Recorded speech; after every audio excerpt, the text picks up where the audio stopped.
সাহাবায়ে কেরামের ব্যাপারে আমাদের সমালোচনা করা যাবে না। এই সমালোচনাটা করে জামাতের ওয়াহাবিরা, আবুল আলা মওদুদিরা, খারিজিরা, রাফিজিরা। এখন আমরা নিঃসন্দেহে এটা বলি, মাওলা আলী শেরে খোদা, আওলাদে পাক, রাসূলের পাকের আওলাদে পাক, জান্নাতের যুবকের সরদার, যুবকদের সরদার হযরত ইমাম হুসাইন রাদিয়াল্লাহু তাআলা আনহু সহ ইমাম হাসান রাদিয়াল্লাহু তাআলা আনহুকে যারা শহীদ করেছে, নবী পরিবারের সদস্যকে ৭২ জন সদস্যকে যারা নির্মমভাবে যারা শহীদ করেছে, যাদের নেপথ্যে যারা ছিল ইয়াসিন,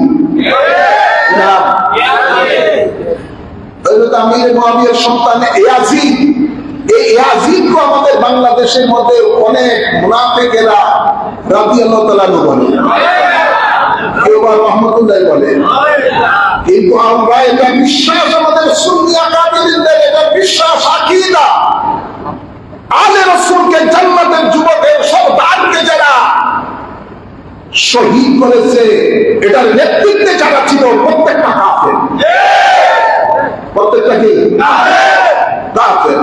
আমরা এদেরকে কাফের মনে করি, কিন্তু হযরত আমির মুআবিয়া সম্বন্ধে আমাদের আকাবিররা বলেছেন, তার সম্বন্ধে আমাদের কাফির লিসান, জবান চুপ রাখতে হবে। কি রাখতে হবে?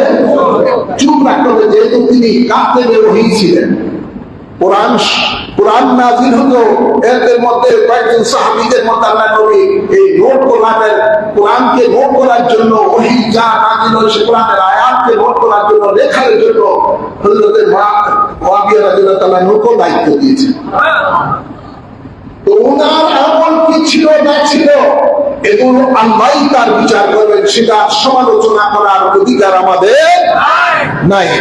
তো শিয়ারা সর্বপ্রথম হযরত আমির মুআবিয়াকে গালি দেয়, কাফের বলে, ইত্যাদি বলে।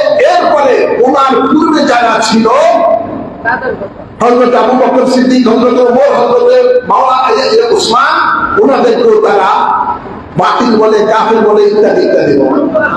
শিক্ষার্থী বলি নাউজুবিল্লাহ।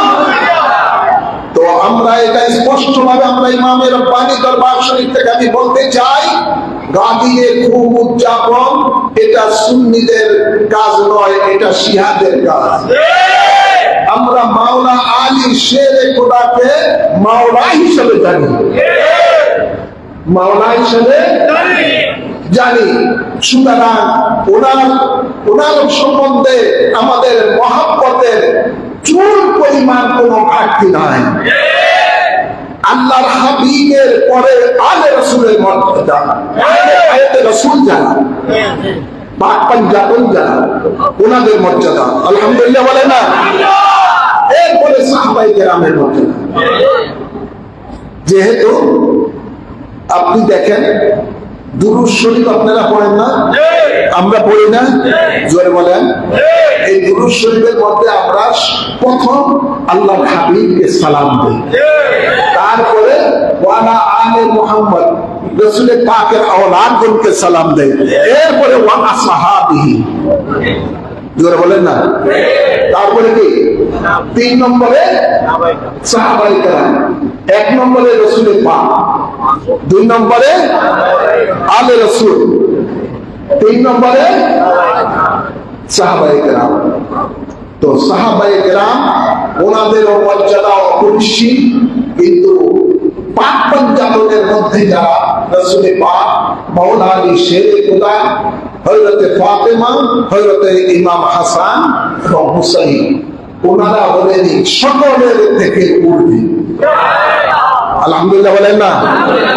ওনাদেরকে ভালোবাসা ঈমান, ওনাদেরকে ভালোবাসা ঈমান। সেই ভালোবাসাটা দিয়ে যেন আমরা দুনিয়া থেকে বিদায় নিতে পারি, আল্লাহ তৌফিক দান করুন। আমিন বলেন, আমিন বলেন। আলে রাসূলকে ভালোবাসবেন, আপনাদের বড় খুশনসিব, আমাদের সকলেরই খুশনসিব। আমাদের মহান মুর্শিদ গৌসুজ্জামান কুতুবে জামান সিদ্দ আহমদ শাহ মাদানী রাদিয়াল্লাহু তাআলা আনহু সে আলে রাসূল বলেন। নবী পরিবারের এই পাক পঞ্চায়েতের সদস্য ইমাম হাসান রাদিয়াল্লাহু তাআলার বংশের তিনি 40তম বংশধর। আলহামদুলিল্লাহ বলেন না? সে আল্লাহর ওয়ালি আলে রাসূল পাকের সদস্য